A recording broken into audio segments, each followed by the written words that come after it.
Hey guys, welcome back to the vlog. Today we're going to talk about an issue that affects both of our lives on a daily basis. It affects our marriage, it affects our work, it affects pretty much everything. Right, it's called obsessive-compulsive disorder, and that was something that I was diagnosed with when I was 10 years old and had to go through a lot of counseling, treated by medication for off and on since I was 10. So it's something that when you get treatment for, it can be, you can live with it depending on the severity. Yeah, we live a pretty typical normal life with it, and once you have it in check and and understand it yourself, you can live a fairly normal life. But we're gonna give you a quick look to some of the behind the scenes things that sometimes Kristen thinks in her mind, and things that you may not see in the vlog on a daily basis because it's not stuff that Kristen talks about. I just want to give you a little bit of an inside look about what it might sound like inside the mind of someone who has obsessive compulsive disorder, because it's not something that you can always see. Yeah, and I'm gonna give a quick my take on what it's like being married to someone with OCD and how it affects our relationship. So hope you guys enjoy and hope this can help somebody out there. Inside the OCD mind, obsessive and compulsive thoughts are intrusive and repetitive, like a song that plays over and over and will not get out of your head. Sometimes these thoughts can be typical or disturbing, and sometimes they're violent and provoke a fear that I might cause something terrible to happen, or I will have panic attacks. To combat these repetitive and intrusive thoughts, I perform compulsive behaviors. And while some people may have very observable compulsive behaviors like switching on a light switch 7 times or checking for contaminants in their food, my compulsions may be less visual. I will often chant phrases to myself, like, I don't want to hurt anybody or anything. I will apologize religiously or ask questions for reassurance because my OCD is rooted in perfectionism, a fear of being bad or being hated. My obsessive thoughts will overtake the logical part of my brain. I will feel the need to perform compulsive behaviors out of fear that someone will be hurt or I will make an unforgivable mistake. This interferes in my day-to-day life because I feel the need to block these thoughts, which can make it difficult to listen, concentrate, and hold conversations. It will often take me much longer to complete tasks at home, and sometimes I feel like I am the most peculiar person in the world and feel embarrassed or ashamed about my thoughts or behavior. Some of my greatest comfort has come from reading about OCD and those who have lived with it. It is a disease that can be a struggle, but I am not the only one. A variety of compassionate and helpful professionals. This has inspired me to become a social worker. I have been working as a social worker doing diagnostic assessments at a community mental health center for the past year. I feel that I have empathy and a greater understanding for those who struggle with mental health and addictions. Although I have some major lows, which has caused psychiatric hospitalizations, I have been blessed as I have been able to include my family and friends who are so supportive.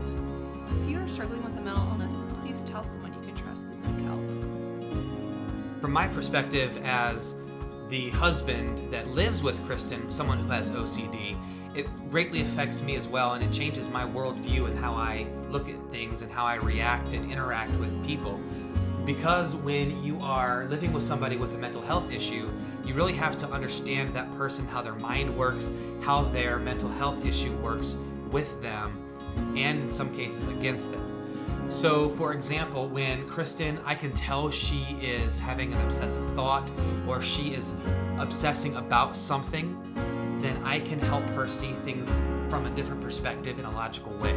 But for example, I knew that when we started dating, I just thought she was a perfectionist, and I would try to show her that it doesn't have to be perfect because none of us are perfect. There's no way to be perfect.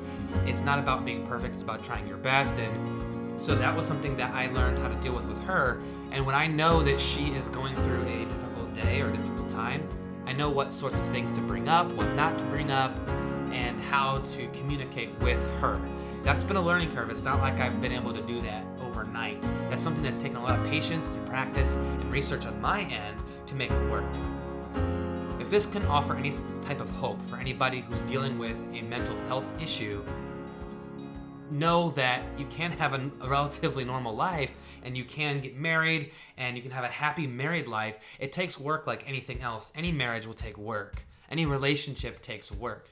mental health issue or not. You have to seek to understand your partner and figure out how to interact with them, how to react to them, and how to communicate effectively.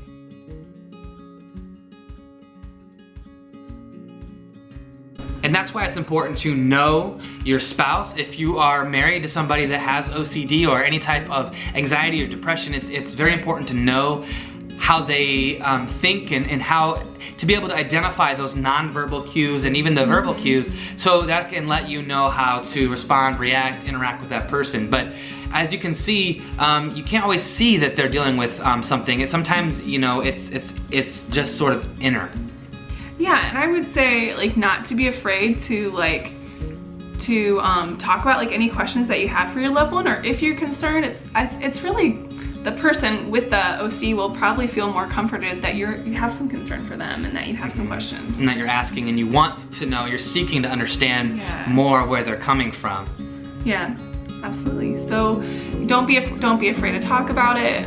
Mental health is a big issue that a lot of us deal with on a day-to-day basis, and we just want to educate you all and hopefully provide some hope that, you know, even though you might have a mental illness, you can still lead a pretty high-functioning life.